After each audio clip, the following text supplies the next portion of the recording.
Энэхүү нэвтрүүлгийг Joyce Meyer-ийн үйлчилгээ хамтрагчид болон түүний найз нар нь ивент итгэсэн бол. Энд байгаа хүмүүс дунд Бурхны дуудлагыг авсан боловч юу ч болохгүй байгаагаас болоод зүгээр үсээ зулгаамаар тийм байдалд орсон хүмүүс байна уу? Тэгвэл зүгээр л Бурхны амар амгалан доорлоо.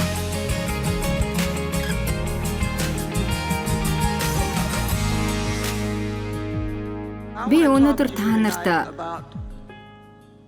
Бурхны амар амгаланд баг зэрэг өвөрмөц маягаар орох талаар ярих болно.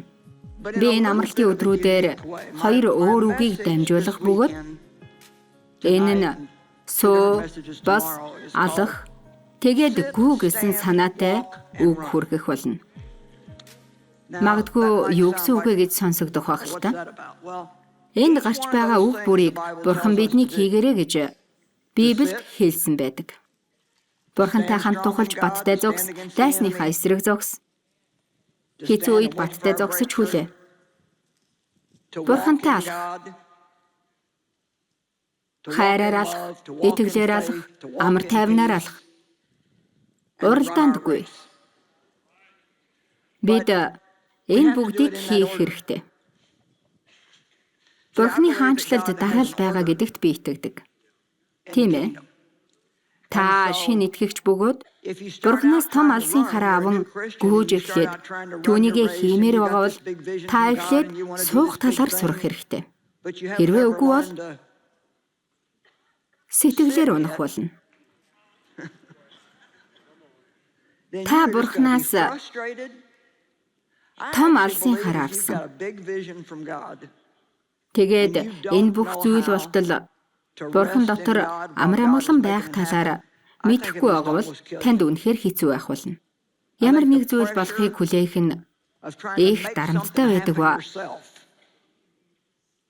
Бүх ачааг үүрээд хүүхдүүдэд өсгөж байгаа. Бас дээрэс нь Бурханы амар амгаланд байж чадахгүй бол үнэхээр хэцүү. Хэдэн жилийн өмнө Бурхан намайг Есүсийн дахин амьлалт руу анхаарлаа хандуулахыг сануулсаар байсан. Библийг судлах бүртэл энэ талаар хэлсээр байсан бөгөөд одоо хаан сууж байгаагаа хэлсэн. Тэр хаан ширээнд сууж байгаа. Тэгэхээр нь би энэ талаар сонирхоод судалсан. Энэ одоо юу гэсэн үг вэ? Есүс загалмаа дээр байхдаа энэ бүгд дууслаа гэж хэлдэг. Түүний энэ дэлхийд ирээд хийх ажил дууссан. Тэгээд тэр өндөр дөрвөгдөж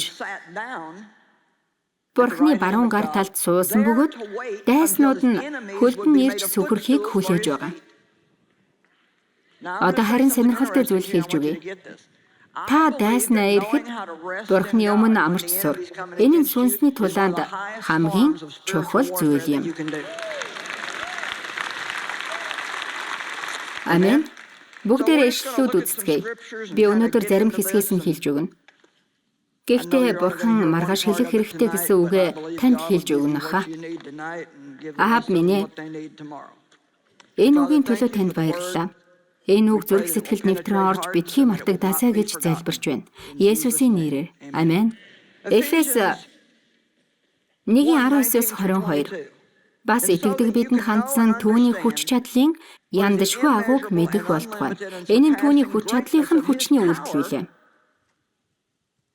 Бурхан хүчтэй гэдэг та нар итгэж байна уу? За.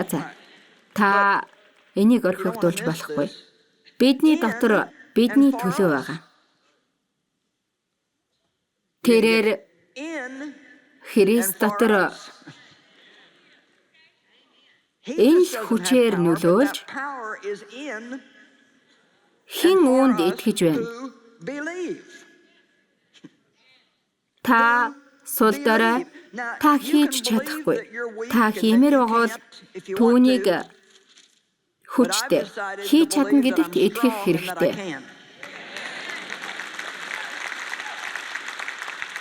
Түүнийг үхэхстээс амьлуулаад Тэнгэрлэг оршихуд энд Есүсийг амьлуулсан хүч бидний дотор бас байгаа гэж хэлж байна. Баруун гартаа заалж бүх засаглал, эрх мэдэл, хүч, ноёрхол, түүнчлэн энэ үед төдийгүй Эрх үед нэрлэгдэх аливаа нэрээс ч дээгүүр болгожээ. Бүгдээрээ заларсан гэж хэлээрэй. Тэгээд цааш нь Бурхан бүх юмсыг түүний хөл дор захируулж, түүнийг чуулганд бүх юмсийн дээрх тэргүүн болгож өгвөө гэсэн. Энэ үнэхээр чухал үг бөгөөд. Би одоо та нарт 2 дугаарт Эфес номон дээр тэр түүнтэй хамт суусан гэж хэлсэн байна. Би яг одоо 2 газарт байна. Нэг нь энэ өсгийдтэйгөө энд алхаж, нөгөөх нь сүнсээрээ мөнхийн улсад Христтэй хамт байгаа бөгөөд суугаад зогсохгүй Бурхантай хамт амарч байгаа. Та нар миний тухай юу гэж боддог болоо гэдгээс би санаа зовхгүй байна. Бас миний зааж байгаа хичээл дуртай байна уу үгүй юу гэж би зовхгүй байна.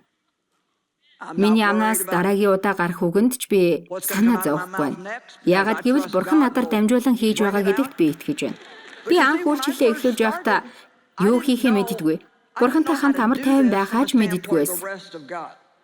Хүн болгон надад дуртай байгаасаа гэж хүсдэг байсан. Тэгээд хичээл зааж байхад хэнийгэн босч гараад явахт нь сэтгэлээр уунаж энэ хүмүүс надад дургуун байна гэж боддог байсан. Та Христ дотор хэн гэдгийг мэдэхгүй байвал муу сүнс танд худал зүйлсийг хэлсээр байх болно. Тийм шүү. Би та Христ дотор хэн гэдгийг мэдэхгүй байвал муу сүнс танд худал зүйлс хэлсээр байх болно гэж хэллээ. Нэг эмэгтэй над дээр ирээд хэлж байсан зүйлийг би санаж байна. Тэр урд нь 2 илүү 3 дугаар игнэний баруун захад сууж байгаад намайг номлоод 10 гаруй минут болонгууд гараад явчихсан. Тэгээд би уралдаанд гүүхийн тулд сууд сурч байсан бөгөөд харин Бурхан дотор амрах талаар хараахан сурч амжаагүй байсан. Тэгээд номлолын турш миний сэтгэл санаа их тавгүй байж тэр эмэгтэй таалагдсангүй. Надад тэр дургуун байна гэж бодож байсан. Бусад хүмүүс намайг юу гэж бодох бол тэдэнд би таалагдах болов уу үгүй болов гэдгээс чөлөөлөгдөх ямар гайхалтай байдаг гэж санана. Нэг хүн дараа өдөр нь надад нэг зүйл хэлсэн бөгөөд тэр өдөр нь хэлэхгүй. Бурхны өгсөн нэг өдрийг өдөржин утгагүй байлгачихсан байгаа юм да. Тэгээд дараа өдөр нь нэг хүн нэрээ нэгэн эмэгтэй танд нэг юм хэлээрэй гэсэн юм а. Өчигдөр арай урд игнэнд сууж байгаад ажилдаа байсан учраас 10 минут ч болтгоо сонсоод гарлаа. Учир нь тэр эмэгтэй хувьд 10 минут маш үнэтэй, мөн үүнд дуртай байсан гэж хэлсэн.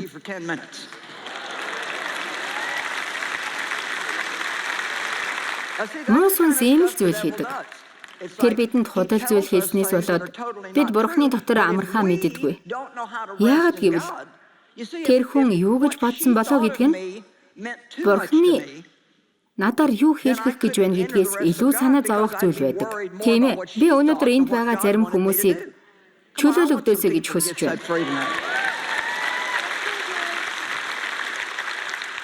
Юм дараал байдаг гэдэгт би итгэдэг. Би таныг босоод алхаж гүйхээсээ өмнө Бурхан дотор амарч бас тухалж сураасаа гэж хүсэж байна. Таныг ойлгоход туслах үүднээс би нэг жишээ хэлж өгье гэж бодож байна. Майк надад туслах уу? Би өмнө нь өөрөө хийдэг байсан. Харин одоо өөр хүнээр хийлгэмээр байна. За, даашаа хэвтэж болох уу? За. Энэ бол бид Христтэй харилцаатай болсноос хойш бидний амьдрал бяцхан хүүхэд шиг байгаад хэлж байгаа юм. Амен. Өнөөдөр хинэгэн магадгүй ийм байгаа бах. Тийм шүү. За болчихлоо. Бид нар өнөөдөр мэдэх гэсэн зүйлээ мэдчихлээ. Бид нар бяцхан хүүхчгэл итгэгчд бөгөөд мөнхийн улсад би хэвтжил байгаа. Тэгээд хэн нэгэн ирээд энд бас гэж хэлдэг.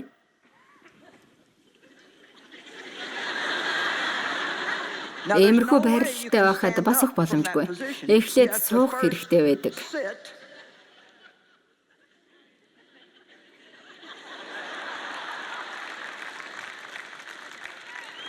Энэ юуг харуулж байгаа гэхээр Би аврагдсан. Тэгээд Бурхны амар тайванд орсон. Өөрчлөлт тийм хурдан болдгүй.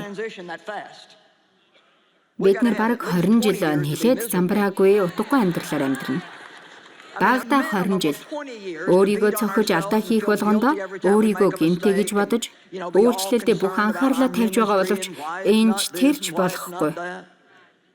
Энд байгаа хүмүүс донд Бурханаас дуудлага авсан боловч юуж болохгүй байгаагаас болоод үстэй толгоогоо зулгаамаар санагдаж сэтгэлээр унж байгаа хүн байж болох юм. Тийм шүү. Бурхны амар тайванд ор. Хүлээгээд байж болохгүй. Бурхан хүсч байгаагаа хийдэг учраас хурдан өсөх гэж оролдох шаардлагагүй. Таны хийж байгаа үйлчлэл хийж байгаагаас тань хурдан өснө гэж байхгүй. Та сэтгэл хөдлөлөөрөө шийдэж чадахгүй.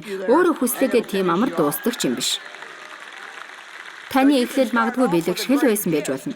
Гэхдээ цаашлаад ийм байна гэж байхгүй. Тэгэхээр тэр одоо Христ дотор сууд сурсан байна. За босдоо. За харж байгаа үсттэй тэр одоо босч чадаж байна. Та ч бас үүнийг хийж чадна. Миний дасгалжуулагч нэг удаа намайг энийг хийгээрэй гэсэн. Тэр би чамаа газар цуугаад босхийг кармаар байна гэсэн. Би тэгсэн газарт мөлхөж тусламж ирсэн. Гэхдээ боссон. Тэгсэн дасгалжуулагч би олон хүчин наснуудыг босож чадахгүй байгааг харсан гэж хэлсэн. Нэг иймэрхүү зүйл болсон. Тэр одоо босоод зогсчихлоо. Маргааш та нарт босох талаар ярьж өгнө. Босох талаар олон зүйлс байдаг. Босоод Бурхныг хүлээ, таны амьдрал зөв зүйл болохгүй байгаа юм шиг санагдаж байсан ч босоод баттай зогссон зөв үйлдэл үйл. Дайсныхаа эсрэг зогс, дайсныхаа худал хуурмгийн эсрэг босоод зогсох хэрэгтэй. Энэ өдрүүдэд миний хэлэх гэсэн санаа бол бүх зүйл Бурхны амар амгалан руу орж байж бүтэх болно гэдгийг хэлмээр байна. Би та бүхэнд амрах талаар ярьж байна. Бүх зүйл дээр би унтах талаар яриаггүй. Харин дотоод амар амгалан байдлын талаар хэлж байна. Би таныг санаа зовох хэрэггүй. Сэтгэл санаагаа хямраагаад яваад байх хэрэггүй. Айгаад байх хэрэггүй. Бүх зүйлийг байнга зохицуулах гэж оролдоод байх хэрэггүй гэдгийг л хэлэх гээд байгаа юм. Бүх зүйлд хариулт хайгаад байх шаардлага байхгүй. Бурхны амар амгаланд орж, Бурхны хэлсэн зүйлсийг хийх хэрэгтэй. Хэтрүүлж явах хэрэггүй. Яагаад гэвэл түүний хэлснийг хийхдээ л болно. Тэр өөрөө үлдсэнийг хийх болно. За одоо алах. Таныг алхаасаа гэж хүсэж байна. Хайраар алах, амар тайвнаар алах, Христтэй хамт алах. Хий дими алхах хэрэггүй. Харин одоо уралдаандаагүй. Түүнийг яаж гүйхийг хар. За одоо суудалтаа очиад сууж болно.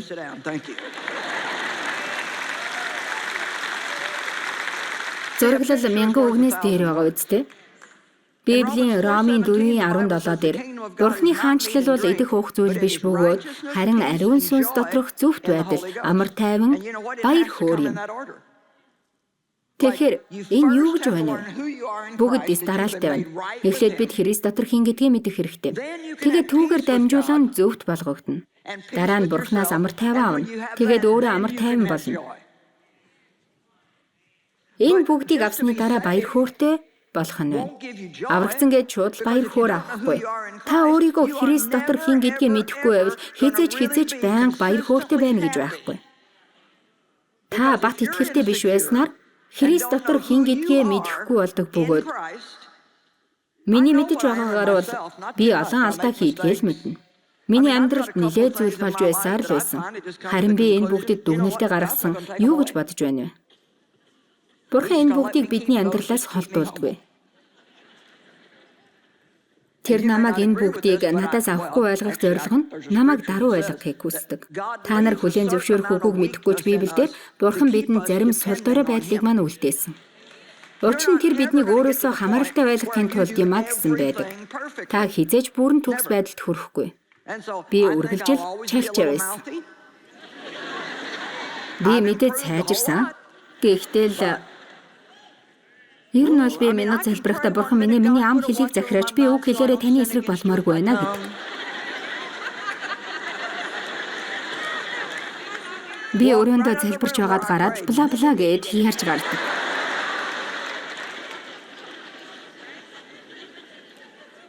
Христ дотор хэн гэдгийг мэднэ гэдэг нь баг зэрэг шашинлаг байж болох ч энэ нь түлхүүр юм. Энэ бол түлхүүр. Есүс за дууслаа гэж хэлсэн. Итгэгч бид бол би хийх болно гэж биш, харин би хийчихсэн гэж хэлж эхэлдэг байх хэрэгтэй. Амен.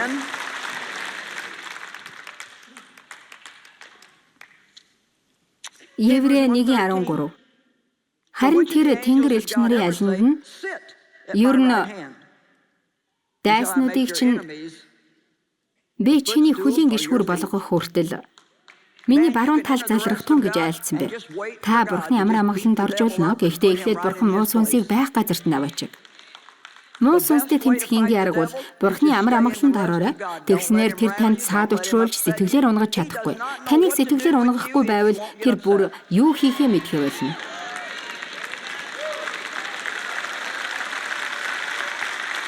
Тийм шүү. Тэр таны энэ байдал дургүй болж эхэлдэг. Муу сүнс танд асуудал өгсөөр байсан ч Бурхан асуудлыг танд шийдэх учраас та баяр жаргалтай амьдралаар амьдрсаар байх болно. Миний хэлснийг сонссон уу? Танд асуудал байсан ч та аз жаргалтай амьдрна. Яг гэдгийг мэдж байна уу? Бурхан таны асуудлуудыг зохицуулах бөгөөд тэр асуудлуудыг шийдэж байхдаа таныг түүнд итгэхээсэй л гэж хүсдэг. Энэ маш чухал. Өнөөдөр яг энэ үгийг сонсох хэрэгтэй хүн байна. Яагаад гэвэл зарим хүмүүс надад асуудал байгаа болохоор би баярлан хөөрч хөгжилдөж байж чадахгүй гэж хэлдэг. Би Дэвд их хуурладаг байсан. Яагаад гэвэл урд нь бид мөнгөгүй байдаг байсан. Тэгээд байнга үр төлбөр нэхэгдэнэ. Би Бурхны үгэнд орж бүтэн цагийн ажилласаа гарч гисэн.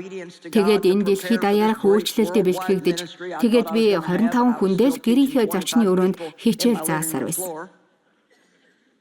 Тэгээд нөгөө үр төлбөрөө төлөх хэрэгтэй болохоор би тооны машин аваад л тооцоолоод л аргалах гэж оролдож, зарим нь болоод, зарим нь айлгаж байсан. Харин Дэв болохоор нөгөө өрөөнд хүүхдүүдтэйгээ тоглож, зурагт үзээд тэд нар толгойдоо буржуулгах чигээд толгойд битгий хүрээрэ гэж гисэн байж байдаг байсан. Бидэнд ийм их асуудал байхад тэр ийм их аз жаргалтай байгаад нь хуурладаг байлаа. Тийм шүү. Иймэрхүү л байсан, ойлгож байна уу? Нэр намайг бухимдуулж байсан. Би тэгээд чи яагаад ямар нэг юм хийж болдоггүй юм бэ?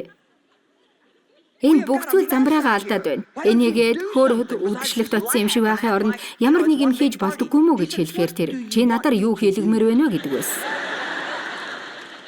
Биднэрт тэр зэрэг мөнгө байгаа бай. Бурханд биднэр дуулууртай байсан болохоор тэр бүх цаг мөчид санаа тавих болно. Үргэлж тийм байсан. Тэр хизээж орхиогүй. Гэхдээ би Бурхан дотор амар тайван байна гэдгийг огт мэддэггүй байсан. Харин Бурхан хизээ энэ бүгдийг хийх юм болов? Яаж бүгдийг хийх юм болов гэдгийг л мэдмээр байсан. Би хүлээж сэтгэл хангалуун байж чадахгүй, итгэхгүй байсан. Чухал учраас би энийг дахиад хэлье. Бурхан таны асуудлууд дээр ажиллаа хийж байхад та амьдралдаа баяр жаргалтай байх зөвшөөрлийг аль хэдийнэ тэр танд өгсөн байна. Та нарын зарим нь энэ хүртэл аялсан нь үнцэнтэй аялал байсан баха. Илчлэл дээр Есүс Бурхны баруун гар талын суудалд сууж байгаа гэж гардаг. Би энэ талаар нэлээд нухацтайгаар сонирхож үзсэн бөгөөд энэ нь Бурхны амар тайванд орохтой холбоотой байсныг би олж мэдсэн.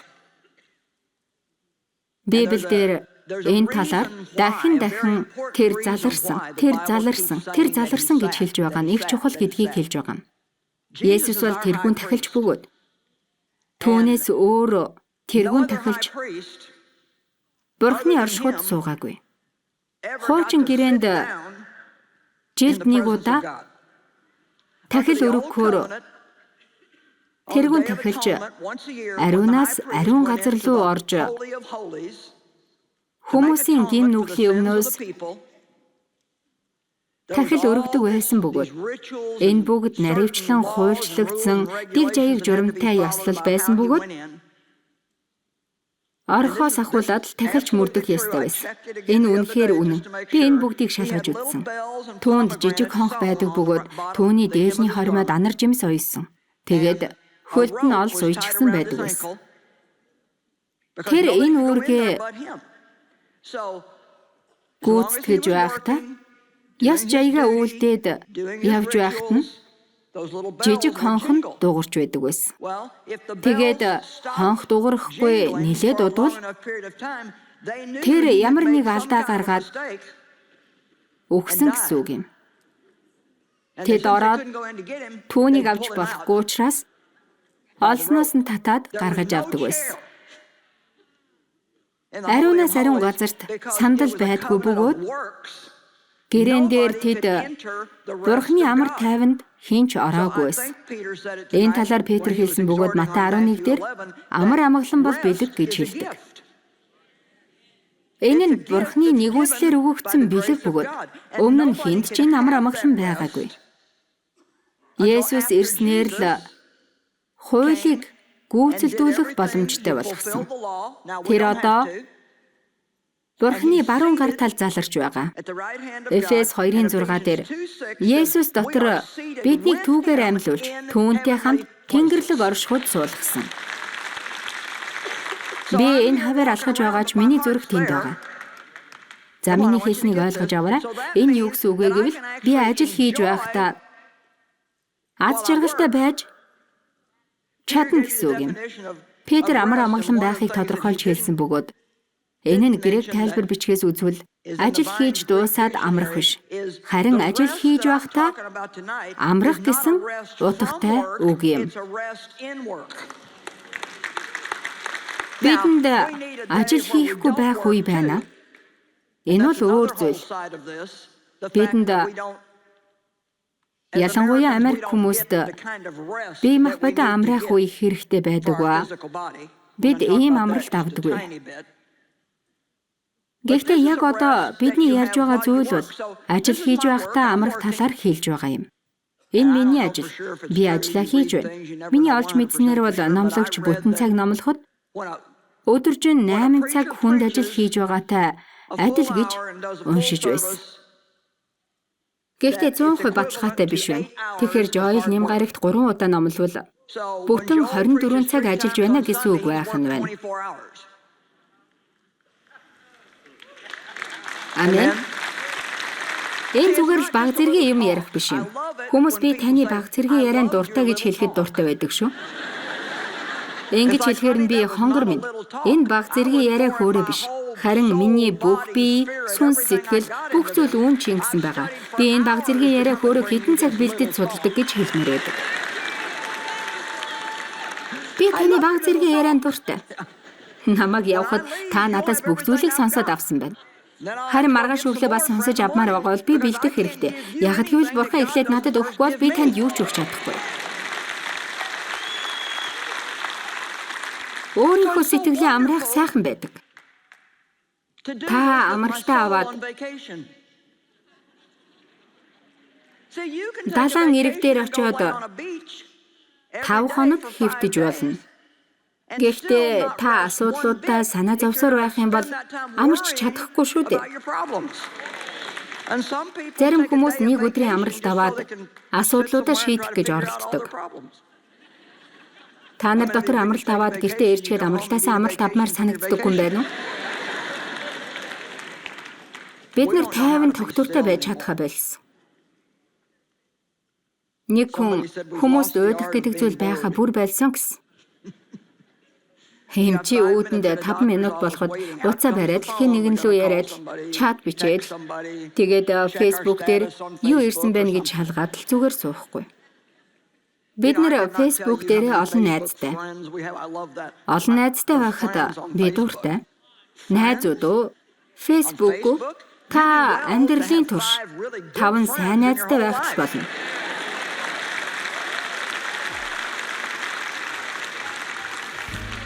Надад инээдтэй санагддаг байсан зүйл нь анх хүмүүс над руу Facebook дээр найзууд болох уу гэж асуухад нь би тэр хүндээ бид угаасаа найзууд ч үдэ гэж хэлдэг байсан.